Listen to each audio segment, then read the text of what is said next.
Mob culture পুরোপুরি বন্ধ করতে আইন সংশোধন ও যুগোপযোগী করা হবে বলে জানিয়েছেন স্বরাষ্ট্রমন্ত্রী সালাউদ্দিন আহমদ। পুলিশ সপ্তাহ উপলক্ষে রাজধানীর রাজারবাগ পুলিশ মিলনায়তনে মন্ত্রী একথা বলেন। নতুন আইনের বিষয়ে স্বরাষ্ট্র সচিব ও আইজিপিকে প্রয়োজনীয় ব্যবস্থা নিতে বলা হয়েছে বলে জানান স্বরাষ্ট্রমন্ত্রী। এ সময় পুলিশ বাহিনীকে জন আকাঙ্ক্ষা অনুযায়ী দায়িত্ব পালনের নির্দেশ দেন তিনি। পুলিশের যৌক্তিক দাবি পূরণ করা হবে উল্লেখ করে মন্ত্রী বলেন, পুলিশ বাহিনীকে একটি জনকল্যাণমুখী ও আধুনিক বাহিনী হিসেবে গড়ে তোলা হবে। বিশেষ নীতিমালা ও সন্তোষজনক চাকরির রেকর্ড বিবেচনায় অবসরকালীন সময়ে কিছু সংখ্যক পুলিশ সদস্যকে কনস্টেবল থেকে অনারারি সহকারী উপপরিদর্শক পদে পদোন্নতি দেওয়া হবে বলেও জানান তিনি। এছাড়া সহকারী উপপরিদর্শক থেকে অনারারি উপপরিদর্শক পদে এবং উপপরিদর্শক থেকে অনারারি পরিদর্শক পদে পদোন্নতি পাবে বলে জানান স্বরাষ্ট্রমন্ত্রী। মব কালচারের বিষয়ে আমরা আগেও বলেছি, এটা প্রচলিত আইনের মধ্যে আমরা যতটুকু অ্যাড্রেস করতে পারছি করব, এবং সেজন্য যদি আইনি সংস্কার বা সংশোধন দরকার হয় সেটা আমরা করব। এনাক্টমেন্টের প্রয়োজন আছে। মব কালচারকে আলাদাভাবে যদি অ্যাড্রেস করতে হয় প্রচলিত আইন দিয়ে সেটা সম্ভব পুরোপুরি হচ্ছে না। ফ্যাসিবাদের আমলের মতো নয়, বরং জনগণের প্রতি মানবিক পুলিশ বাহিনী দেখতে চায় সরকার, বলেছেন প্রধানমন্ত্রী তারেক রহমান। তিনি আরো বলেন, ত্রয়োদশ সংসদ নির্বাচন প্রমাণ করেছে পুলিশ বাহিনী দক্ষতা ও পেশাদারিত্বের সঙ্গে কাজ করতে পারে। সকালে রাজধানীর রাজারবাগে পুলিশ সপ্তাহের উদ্বোধনী অনুষ্ঠানে এসব কথা বলেন প্রধানমন্ত্রী। প্রতি বছর পুলিশ সপ্তাহে রাজারবাগ পুলিশ লাইন্সে বাহিনীর নিয়ম শৃঙ্খলা ও প্রশিক্ষণের প্রদর্শনী হয়। চৌকস প্যারেড পিটির মাধ্যমে শৃঙ্খলা, দক্ষতা ও নিয়মানুবর্তিতার প্রদর্শন করেন পুলিশ সদস্যরা। প্রধানমন্ত্রী তারেক রহমান প্যারেড গ্রাউন্ডে আসেন সকাল ৯টায়। অনুষ্ঠানে প্রধান অতিথিকে অভ্যর্থনা জানান স্বরাষ্ট্রমন্ত্রী ও পুলিশ প্রধান। খোলা জিপে বাহিনীর প্যারেড পরিদর্শন করেন প্রধানমন্ত্রী। বাহিনীর সদস্যদের প্রতি বক্তব্যে প্রধানমন্ত্রী বলেন, পুলিশকে ফ্যাসিবাদের আমলের মতো নয়, বরং মানবিক রূপে দেখতে চায় জনগণ। বর্তমান গণতান্ত্রিক সরকারের সময় শান্তি এবং নিরাপত্তা চায় জনগণ। দেশের জনগণের শান্তি এবং নিরাপত্তা নিশ্চিত করা আপনাদের কার্যক্রম, অর্থাৎ পুলিশের ভূমিকার উপরেই সবচেয়ে বেশি নির্ভরশীল। আপনারা জনগণের জানমালের নিরাপত্তা নিশ্চিত করতে সাধ্য এবং সামর্থ্যের সবটুকু দিয়ে চেষ্টা করবেন। ত্রয়োদশ জাতীয় সংসদ নির্বাচন প্রমাণ করেছে বাংলাদেশ পুলিশের পক্ষে দক্ষতা এবং পেশাদারিত্বের সঙ্গে দায়িত্ব পালন সম্ভব। স্বাধীনতা যুদ্ধে পুলিশ সদস্যদের গৌরবময় ভূমিকার কথা স্মরণ করে প্রধানমন্ত্রী বলেন, এই রাজারবাগ থেকেই সবার আগে বিদ্রোহ ও জনগণকে অস্ত্র দিয়ে প্রতিরোধ যুদ্ধ শুরু হয়। চট্টগ্রামে মেজর জিয়ার উই রিভল্ট, অপরদিকে ঢাকায় রাজারবাগ পুলিশের মরণপণ প্রতিরোধ। এরপর স্বাধীনতার লড়াই থেকে বাংলাদেশের স্বাধীনতাকামী মানুষের পিছিয়ে থাকার আর কোনো সুযোগ ছিল না। এমন পরিস্থিতিতে সকল পুলিশ সদস্যদেরকে রাজারবাগ পুলিশ লাইন্সে একসঙ্গে জড়ো করে রাখার পেছনে তৎকালীন রাজনৈতিক নেতৃত্বের কি যুক্তি বা কৌশল কাজ করেছিল, আর কোনো ফ্যাসিবাদ স্বৈরাচার যেন পুলিশ সদস্যদেরকে দেশ এবং জনগণের স্বাধীনতার বিরুদ্ধে ব্যবহার করতে সক্ষম না হয়। রাষ্ট্রপতি দেশে না থাকায় সদস্যদের বীরত্বের পদক দেয়া স্থগিত হয়েছে। আমার পুলিশ আমার দেশ, সবার আগে বাংলাদেশ, এই প্রতিবাদে পালিত হচ্ছে এবারের পুলিশ সপ্তাহ। Arafatur Rahman, independent news, Dhaka. উৎপাদন ও বিক্রির তথ্য গোপন করে দীর্ঘদিন ধরে ভ্যাট ফাঁকি দিচ্ছে ভার্গো টোব্যাকো লিমিটেড। অপ্রদর্শিত তামাক ব্যবহার সহ নানা কৌশলে সিগারেট বিক্রি করত প্রতিষ্ঠানটি। অনিয়মের মাধ্যমে 7 মাসে 364 কোটি 38 লাখ টাকার বেশি ভ্যাট ফাঁকি দিয়েছে ভার্গো টোব্যাকো, যা ধরা পড়েছে এনবিআর এর ভ্যাট গোয়েন্দা জালে। গাজীপুরের কাউলতিয়ায় অবস্থিত সিগারেট উৎপাদনকারী প্রতিষ্ঠান ভার্গো টোব্যাকো কোম্পানিটি মাসে 30 কোটি শলাকা সিগারেট উৎপাদনে সক্ষম। এর মধ্যে 10 কোটি রপ্তানির জন্য এবং 20 কোটি স্থানীয় বাজারে বিক্রির জন্য উৎপাদন করে থাকে। সামর্থ্য থাকলেও ব্যবসার শুরু থেকে এই কোম্পানিটি নানা কৌশলে ভ্যাট ফাঁকি দিত।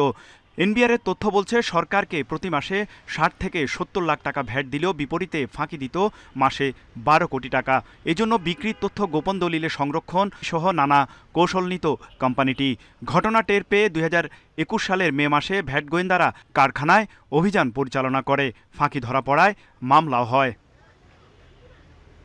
২০২৫ সালে কোম্পানিটির হঠাৎ ভ্যাট জমা কমে গেলে আবারও সন্দেহ হয় এনবিআরের। পরে ভার্গো টোবাকোর কারখানা ও বারিধারার অফিসে অভিযান চালানো হয়। বারিধারার মূল অফিসের কাছাকাছি আরেকটি অফিস থেকে বিভিন্ন দলিল উদ্ধার করা হয়, যেখানে দেখা যায় প্রতিষ্ঠানটি ১১ লাখ কেজির বেশি তামাক কেনার তথ্য গোপন করে।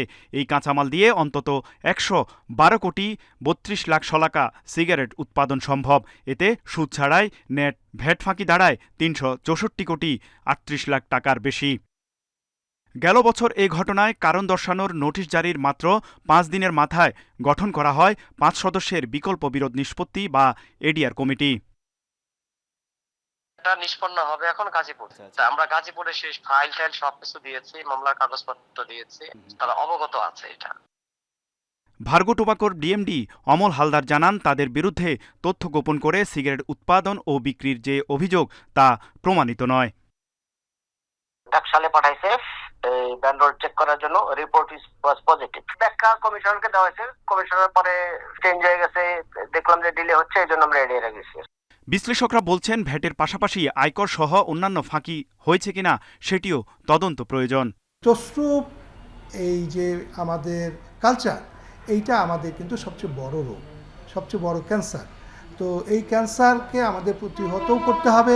এনবিআরের ঢাকা উত্তর কাস্টমস, এক্সাইজ ও ভ্যাট কমিশনারেটের মামলার প্রতিবেদনে বলা হয়েছে, ভার্গো টোবাকো ইচ্ছাকৃতভাবে কর ফাঁকি দিয়ে রাষ্ট্রের রাজস্ব ক্ষতির পাশাপাশি আইনও লঙ্ঘন করেছে। তৌহিদ রানা, ইন্ডিপেন্ডেন্ট নিউজ, ঢাকা। প্রথমবার নিজস্ব ব্যবস্থাপনায় বর্ষার আগে আগে এডিস মশার লার্ভার জরিপ শুরু করেছে ঢাকা দক্ষিণ সিটি কর্পোরেশন। এর আওতায় ৭৫টি ওয়ার্ডের ২,২৫০টি বাড়ি থেকে নমুনা সংগ্রহ করা হবে। আজ শুরু হওয়া এই জরিপ কার্যক্রম চলবে ১২ দিন ধরে। এদিকে ডেঙ্গু প্রতিরোধে সচেতনতামূলক কার্যক্রম শুরু করেছে ঢাকা উত্তর সিটি কর্পোরেশন। জমা পানি কোথায় আছে, ভালোভাবে আপনার ঘরটি পরিষ্কার করিয়া যায়। চলছে বাউল গানের আসর, তবে গানের উদ্দেশ্য ডেঙ্গু সচেতনতা। সুরে সুরে জানিয়ে দেওয়া হচ্ছে এডিস প্রতিরোধে করণীয়।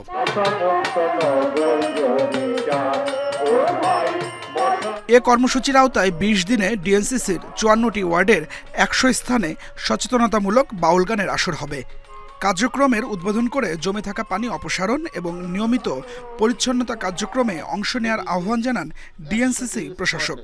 ১০০টি স্পটে ৫৪টা ওয়ার্ডে তারা তাদের সঙ্গীতের মধ্য দিয়ে আমাদের প্রিয় ভালোবাসার জনগণকে আকৃষ্ট করার এবং তাদেরকে সচেতন করার জন্য তারা গান পরিবেশন করবেন।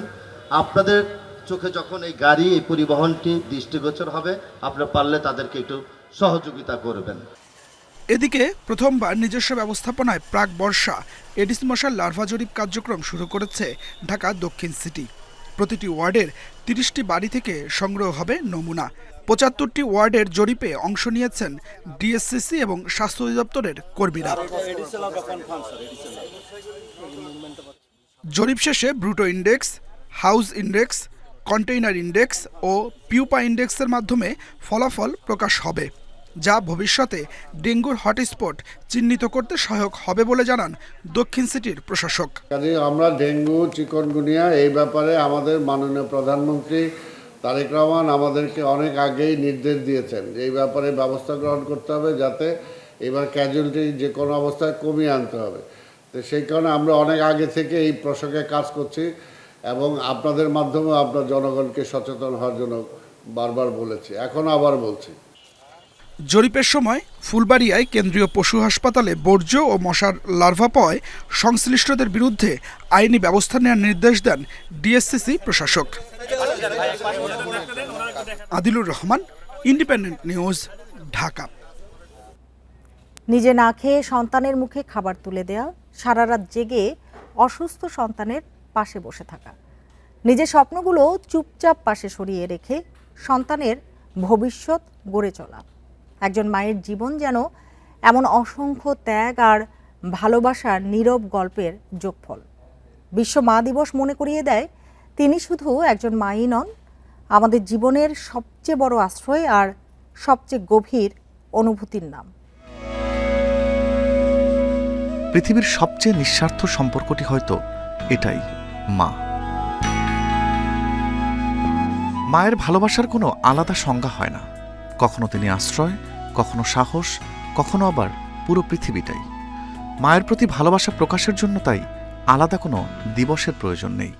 আমিও মাকে কখনো কষ্ট দিই নাই আর দিব না। মা আমাকে অনেক ভালোবাসে, আমার মা আমাকে অনেক ভালোবাসে।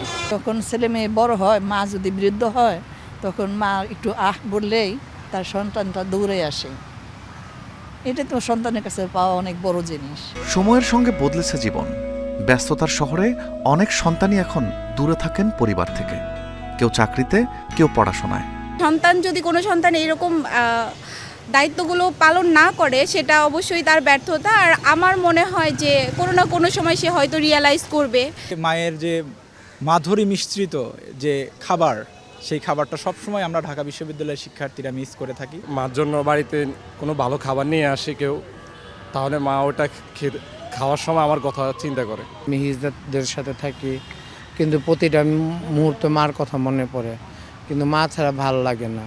মায়ের অভাব কিংবা মায়ের জন্য অপেক্ষা, সে অনুভূতি সবার কাছে একই রকম।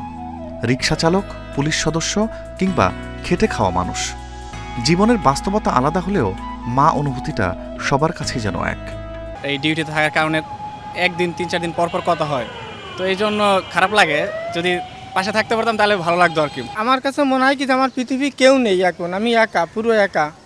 আমার কাছে মাঝে মাঝে এমন মনে হয় যে আমার মা আমার কাছে এমন আসিল। ঢাকা থেকে দিলে আমরা রাস্তায় উঠি, তারপরে তো মার ঘুম শেষ, ভাত রান্না করে না যাই পারে বসে থাকে। আমার লোক ঘুমে একটা রাত, তুই ঢাকা গেলে তার মার লোক ঘুমাইতে পারবি না, তুই আমার কাছে থাক এক রাত, আমার লোক ঘুমা। বাস্তবতার ফাঁদে পড়ে অনেক মাই আজ আছেন এই শহরেরই কোনো বৃদ্ধাশ্রমে। সেখানকার নিঃশব্দ করিডোর, জানালার পাশে বসে থাকা দৃষ্টি, পুরনো স্মৃতির ভাঁজে হারিয়ে যাওয়া মুখ, সব যেন একটাই প্রশ্ন করে যায়, সন্তান কবে আসবে? রিফাত শিশির, ইন্ডিপেন্ডেন্ট নিউজ, ঢাকা। আর এতক্ষণ সাথে থাকার জন্য ধন্যবাদ সবাইকে।